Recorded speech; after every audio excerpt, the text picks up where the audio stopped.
Namaste, everyone. Environmental crisis, consciousness, and planetary health is the topic for our session with Acharya Shunya.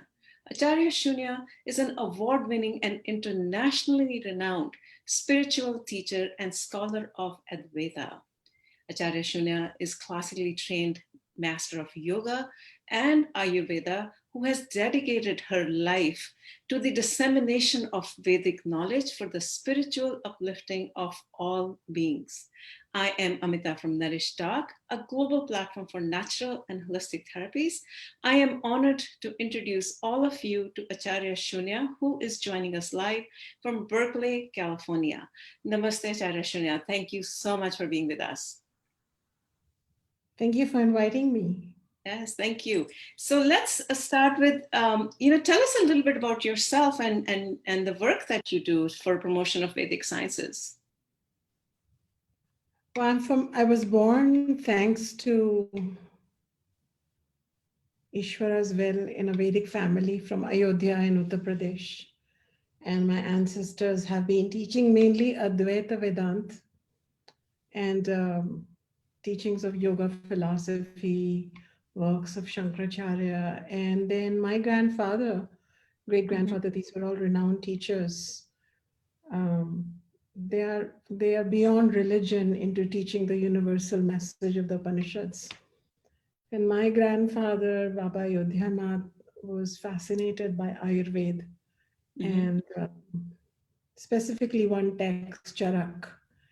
And he kept showing me the connections between our Upanishadic goal of moksha and how Ayurveda is a moksha shastra, and how every day should be a day that takes us closer to our true self, and that is the ultimate source of arogyam and also mukti.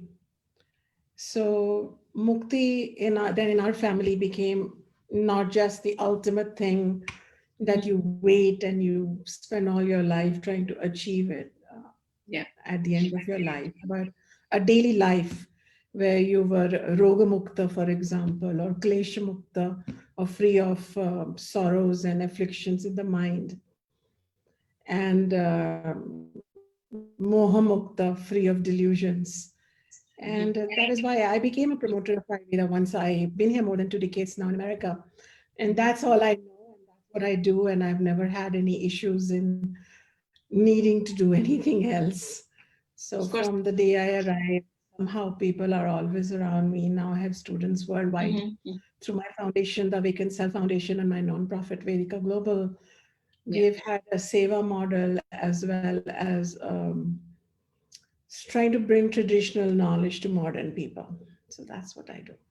Sure. So I'm just curious for our viewers, what made you decide to come to US and you wanted the teaching to kind of go into the Western world? I mean, what was that? I'm just curious about that. I think it's very fascinating. Yeah, you can be.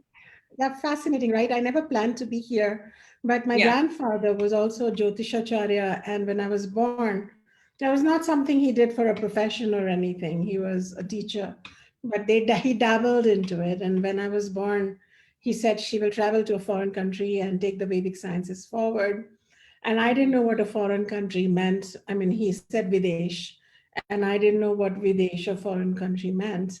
And nor did my cousins. And they all said, we'll put you in a boat and you'll go off to Sri Lanka. I was terrified. But we are a Grahastha Sadhu lineage. We are not monastics. We try to have a sadhu like buddhi, sadbuddhi within a Grahastha fold of life. So when I was married, it just somehow, as Baba had desired, my husband was meant to work here. And I arrived. So I didn't arrive with some great goals. I arrived with great trepidation. Will I even be able to speak the language? Because we don't speak English at home. I'm from a ordinary, basic Hindi speaking, Sanskrit studying family. Would I be able to communicate myself? What am I going to do there? But somehow when you're leading your life from Swadharma And there's something that happens and you end up doing what you're meant to be doing. That's how I feel it is. Absolutely. So I think it's a fascinating journey. I mean, I'm really fascinated with your journey. Like 20 years back or 25 years back, a lot of people in America didn't even know about, I mean, not as much awareness, I should say that, as it is today. And how did you get started? You just started like how did this whole idea germinate? It's so fascinating how you started and you've become such a legend now. And I really want to understand the journey. And I think it'll be very Sure. great. Yeah.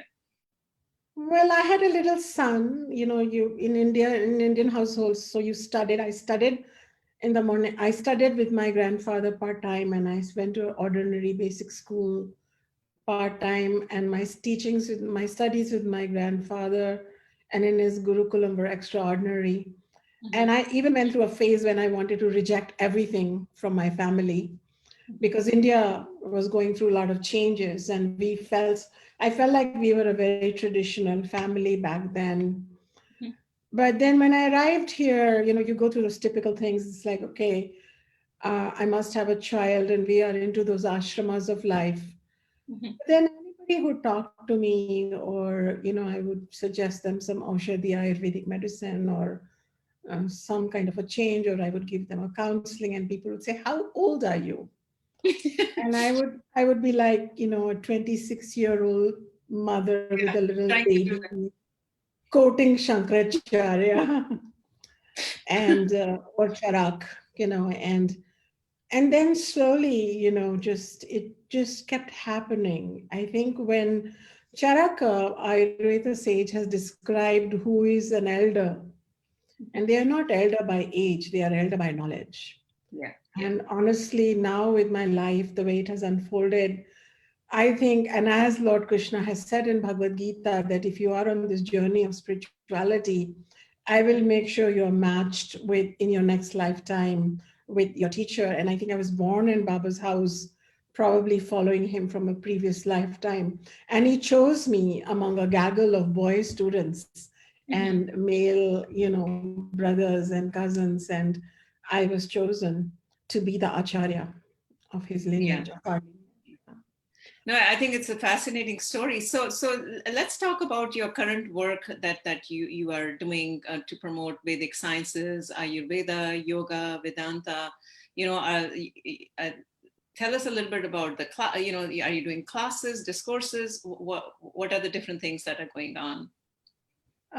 For at least 10, 12 years, I had a whole school of Ayurveda, and we invited teachers from all over India. These were like, we had Professor R.H. Singh visit us multiple times, Professor Abhijit Jinde, Mahesh Sabade, so many top authorities in Ayurveda from Gujarat University and you name it. Like, we invited the best of the best and we had a residential place where they could stay.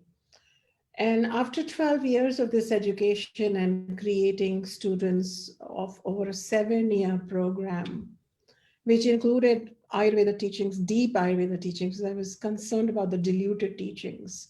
Mm-hmm. And then on top of that, studying some Vedanta and yoga philosophy, creating very integrated scholars like they might have been created in Nalanda or something. So I'm a Mm-hmm. traditionalist. So I wanted to create scholars, and I had my international students study Sanskrit and chant and go through an Upanayana ceremony. So I felt very comfortable that I have created now a team of people who think like me. So I've had now students who've been studying in the traditional Padvati or proper procedure for 12 years now. And now I'm not so interested in creating more practitioners. I'm more interested in creating a global movement, which I believe I am doing now gradually with their help. So with the foundation and the work we've done from the very beginning, for 12 years, I've been teaching public welfare classes. Students of mine have taken Ayurveda to Stanford University, to the Mm-hmm. prisons all along California. So it's not just me now, it's my Yeah. students too who are doing the work between in our our lineage now, we have written more than one book, not just mine, but books by my students too, which are doing the rounds. And I have one student in India, in Coimbatore, an international student, an American student, who took Ayurveda to the high schools in Coimbatore. Wow. So she's teaching Ayurveda to the middle schools and the high schools, and she's being, applauded for it. So because I wanted Ayurveda to be known by children too in India, and it's not just a hair oil or something that you just take, you pop a pill, because that's a very Western model of Ayurveda. Ayurveda is our philosophy. It is a divine science, and it makes us so comfortable in our bodies. And I wanted people to know about it. So now I really feel that my next 2 decades probably would be with this team of people, just spreading the word. Yeah. Okay, so just expanding on the Ayurveda, we talked about you have something to say about the health of the planet from an Ayurvedic perspective, or Yeah. it only focuses on the health of the body, because now you're more into the planet part of it, right? But it's important, right? And so this is what I find fascinating with the Ayurveda. It is such a mirror of the Vedas. The Vedas talk about how, we have the Prithvi Suktam in the Vedas, and we talk about how to be with our mother and how to work. And then the Rita and the Satyam, Rita is the laws of nature, and Satyam is truth.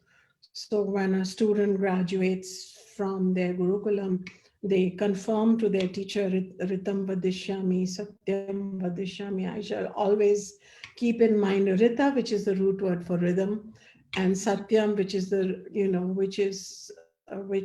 which we all know means truth. But this is not just ordinary truth. This is the truth because of which Vayavo Vanti, because of which the wind flows, because of which Tapate Ravihi, the sun is shining. So it is the ultimate embodiment of truth. So interestingly, Ayurveda had to bring into its fold the concept of planetary health, so much to say that individual health and planetary health are interconnected. So today's science of today's teachings or a vocation around environmental medicine, human ecology, human communities, all of this has been discussed and detailed in Ayurveda, and I'm so proud that I went to a top environmental summit, and I was Mm-hmm. the only non-professor I'm a professor from my own Gurukulam, but I was the only non-academic professor. There were all these professors from, American and British universities. And I presented the viewpoint of Ayurveda on planetary health. And there was a um, there was a, what is it called? Standing ovation. I'm Yeah, used to standing ovations. That's not the issue. yeah, But I yeah. had tears because I felt like how much we knew. Those Mm. tears were not for me. Yeah. Those tears were for our rishis and rishikas, 27 female rishikas who contributed. So if you want to hear more about it, I can tell you, but this is just the background. Yeah. No, so what can we, I mean, yeah, no, this is really fascinating. What kind of principles do you think, I know this is a Sure. huge topic, It's a very but, huge topic. it's Yeah. a very vast topic, but just the time we Well, have. interestingly, we are going through a pandemic. Yeah, that's why I wanted to And the ask you pandemic, exactly. yeah, the pandemics have been predicted in Charaka Samhita from 2 BCE. I And the see. term for pandemic is Janapada Dvansa. Janapada, humanities, Dvansa, destruction. Masses, destruction of masses is known as Janapada Dvansa. And this Janapada Dvansa has interestingly been and I'm making it super short. It has been Yeah. traced back to changes in the season, because when the seasons change, Mm-hmm. even the crop changes, like say certain thing grows in winter, but it Mm-hmm. is uncomfortably dry or moist or rainy in that season, then the crop will change. That would derange our digestion, that would reduce our immunity. And then microbes known as krumi and krimi, which are invisible, are all the time around us in the environment. But when our immunity is strong, they can't attack us. But when our immunity is lower, they attack us. So now you think, oh my God, I should protect seasons. Now, this is the brilliance of Ayurveda and the Vedas, because Mm-hmm. it parrots the Vedas and it says, well, guess who disturbs the seasons? And it's like, who? You. When Yes. humans behave, when humans lose dharma, it disturbs the entire universe. That is what it says. So they are, and so I can read from Charaka Samhita and Vimanasthanam. I have a Mm-hmm. little note here open on my laptop, and I've translated it, but it says, there are observed the abnormal condition of stars, planets, moon, sun, air, fire, and also the environment, which deranges the season. And the root cause of the derangement of seasons is loss of dharma or ethical behavior. If dharma is lost over time, the seasons will get disrupted, rivers will become violent and change course, meteorites will appear frequently, earthquakes will shake the terrain, and in this natural and human created mayhem, diseases will thrive and multiply and cause Janapada Dvansa, mass scale destruction of all living beings through infectious pandemic diseases. This is, I'm actually quoting word by word from Yeah. Charak Samhita. And then just to wind this up, I kept thinking, because I'm a scholar scientist, I keep looking at the words in the Charak Samhita Yeah. and thinking, if they're saying this, how does our dharma, like if I'm individually behaving in a corruptible manner, how am I Mm-hmm. affecting the seasons? How am I disturbing the season? Mm-hmm. And this is very fascinating. And I don't know who are our listeners and how much they will appreciate my depth. I'm often I err on the side of a little depth rather than lighthearted, dumbified Ayurveda. Here, Yeah. apply this oil, so I want to tell you that. So Ayurveda says that there are three root causes of dis-ease, not Mm-hmm. just disease, but dis-ease. Yeah. One of them is known as sensory imbalances, Okay. and where we are doing ati yoga or hina yoga, misuse of the senses. The other Mm-hmm. is deranged intellect, where we make wrong choices. So all that makes sense.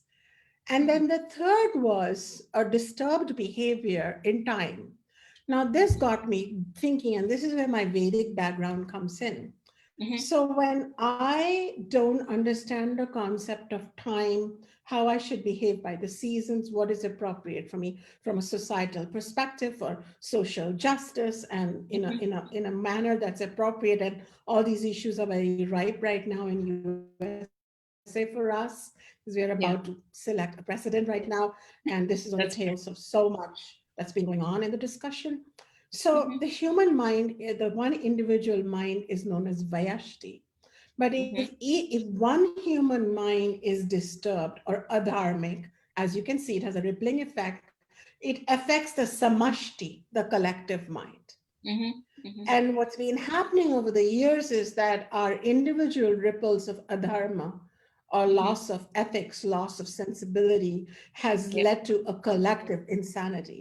And the collective insanity in Ayurveda, then this book, this traditional book, this ancient scripture goes on to say people accumulate weapons of mass destruction, Mm-hmm. the kings and the government misbehave, which we can call as our leaders or politicians. Yeah. Medicines are polluted, poison enters our food, like as in, all the chemicals, which is, and all this causes the derangement. And this is how we and the environment, yatha pinda tatha brahmanda, we're inherently connected. And the environment keeps trying to help us, but we keep through our inner environment disturbing the collective. So this, in short, is a very profound teaching. And I'm actually right now working on it, and this might probably be carried by a major media outlet. So I'm Are working you on it. writing a book on this? Are you writing a book? And for this one, I wanted to, it's so timely, I wanted to put out an article. Oh, yes, yes. No, the other thing is, I was talking to an Ayurveda scholar who's an American, and he was talking the same thing what you're saying, and he's done all his education of Ayurveda in US, and he was referring to this time as Kali Yuga. You know, like in scriptures, they talk about the different yugs that will come, and he says we've entered a Kali Yuga now, and because of all the reasons that you just pointed out. But what should we do? I mean, yes, all these things what you said are absolutely correct, but how does the human being as an individual, me or you or anyone else, what can we do to really get in the right direction? That's what we need, the guidance from someone like you who's a Vedic scholar. The mind is like water, Yeah, and it tends to flow in the lower direction. It tends to carry sediments along the way, yeah, and if it stands still, it rots. So, as individuals, we have to not allow our thinking to become polluted by the uh, in India, we say in my language, chalta hai attitude, which means it's okay, all is yeah, well. You can yeah, misbehave and you can get away with things. So we should avoid that. And the secondly, we should keep good company. I think you're doing good work by creating this. I believe I and my community are doing good work.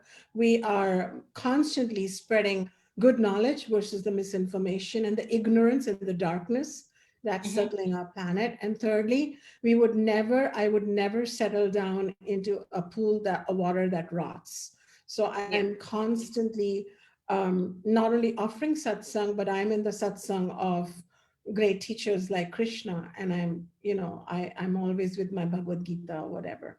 So I'm yeah, constantly purifying my mind, meditating, contemplating. Now, here is the miracle answer. hmm, Whole samashti, for it to be fully disturbed, we need all the minds to behave and think in a certain way. So, what is Kali Yuga? Kali Yuga, what is Satya Yuga? When all the consciousness had light and when a lot of the consciousness has darkness, that's Kali Yuga. But every vote counts. And I'm speaking hmm, political language, every mind counts. I yes, believe that my mind alone has the capacity to not allow Janapada Dvansa. mm, Even if there is the whole universe, multiple yeah, universes are in darkness, you light one candle, hypothetically, darkness has no existence. So we should yeah. not give up hope and we should keep trying. That's beautiful. It's beautiful. Well, anything else you'd like to add? We are open for questions. If someone has any comments or questions, we can take that for a few minutes. Yeah. We have quite a few people in Zoom. I see that. You're welcome to put your comments and questions. Anything else you'd like to add or wrap up this session? Well, it's always a continuing dialogue. So, Yes, yes, yes. And each mind, like I love the way you said that, each word counts and each mind counts. I think that's the best analogy that, that we all have to do our dharma. so when I recycle or when I'm taking a walk, and even Yeah, the America where I live is so pristine, I live in the hilly part of the Bay Area, but if I find a piece of trash, I bend down and pick it up because I know that my actions are saving the universe. yeah, yeah. So I don't let things slip. Yeah. Absolutely. So, one last question, and if someone has any comment, you're welcome to put your comment. This we have Acharya Shunya in live here. This is an amazing moment. So you're welcome to ask any question. Oh yes, there it is. So because I was just waiting for the question. Okay, so tell us, tell us how not to consume so much. Yeah, we are a consuming society here. We consume a lot. So someone is asking how not to consume so much. And I'm going to stop Fantastic. sharing, so you can. I'm going to stop sharing right now, and anyone can ask questions with confidentiality. So I've stopped sharing. Okay. So yeah, please What's go the ahead. name of the person asking? I What's the will. name I of will. the person asking? Yes, Madhu. Okay. There's a Well, yeah. Madhu, great question. I think everything begins with greed. In fact, talking about Ayurveda in Charaka Samhita, Charaka was a great psychologist too, and he has given like this slippery slide of negativity, and it begins with greed, which Krishna has also described. Lord Krishna as Priyaha, the greed for more, more happiness, more of everything. Yeah. So there are three words, yogi, bhogi, and rogi. By Mhm. birth, we are all yogis and yoginis. But bhoga means constant consuming. That will make us a rogi, which means a sick person, not only physically, but mentally and emotionally. We have grabbing and grasping behavior, and we get afflicted by the disease of never enoughness. We never Mhm. feel complete in ourselves, fulfilled in ourselves.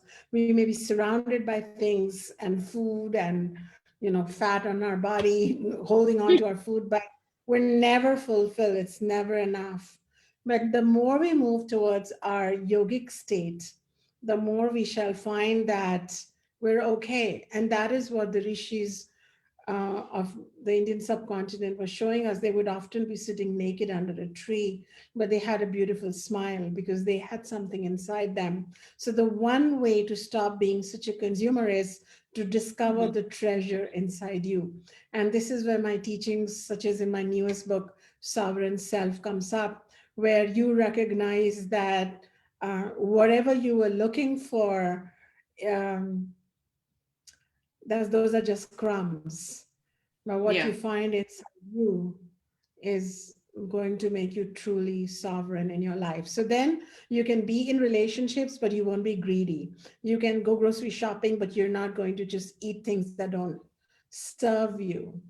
Yeah. So you're going to become a first class passenger through life. That's beautiful. So tell us a little bit about your book, the new book that's coming. Oh, yeah. So my new book, Sovereign Self, is just like Ayurveda lifestyle wisdom is the essence of my Ayurvedic journey. And I'm very humble that it has done well and continues to get translations all over the world. And, it's being taught in various programs all over the world. But sovereign self is what makes me a spiritual teacher. Mhm. It makes me sovereign in my life to reinvent myself, make new agreements, and be the light I have to be. And it makes me sovereign not just over other people. Because Mhm. whenever we think sovereign, we think of this egotistic need to be Mhm. sovereign, which is sometimes needed. That's fine. But Mhm. I'm sovereign over my own senses, over my own wrong beliefs, over my own pessimistic thoughts. And Mhm. I can connect to that inner Satchitananda or inner light, inner joy, inner guidance, inner teachings of Dharma. Once that happened with me, and it was not like this 1 minute process, sat in a Yeah. meditation and came out of it enlightened. But this knowledge that I've shared step by step is an experiential guide for anyone to go from inner darkness to inner light, because I went through it. Yeah. Yeah. Yeah. I think all of us have some at some point in our life have experienced the darkness. You know, that's just the nature of life for all of us. Any other Yeah. comments? Any other feedback? Thank. Okay. Any other comments and feedback? We have her. We can take one more question if you have any more question. Otherwise, I'll ask the question. So I want the audience. Okay. Thank you so much, Acharya Shunya. Someone is saying that. Okay. Well, there's a lot of thank yous that are coming up. And any question? Okay. All right. So what would your last comments be to close this small talk? And thank you so much for being with us. I cannot thank you more for being with us. We are just a small company. We are just trying to, awareness of natural holistic therapy. So I feel very humbled that you took our invitation and to be with us. So any last comments from you? And nobody's small. Intentions, if they are big and pure, then strength will come. You asked me my journey. Yeah. I only had $800 when I started my nonprofit. Oh my God. That's why I wanted to ask you, but that's amazing. But I wanted to give away $8 billion worth of stuff and knowledge. And I know that's my trajectory. So nothing is small if your intention is pure and if it is anchored on dharma. And I feel like, because I never took shortcuts, never. Yeah. And because I always respected the source of light, which is the Shastra or the teachings of Ayurveda, Yoga, Vedanta, not in their diluted form, but in their truth form, I find that I get all kinds of help. And may you get all that help, is my blessings. Thank you. Thank you so much for joining us. Thank you so much, everyone, for watching. Please help us share these sessions and buy Acharya Shunya's book. I think it will, lead all of us from darkness to light. Thank you so much. And someone is saying, love your work, Shunyaji. You are an inspiration. Yes, couldn't agree more. Thank you so much. Bye now. Thank you. Thank you. Bye-bye. Namaste. Namaste.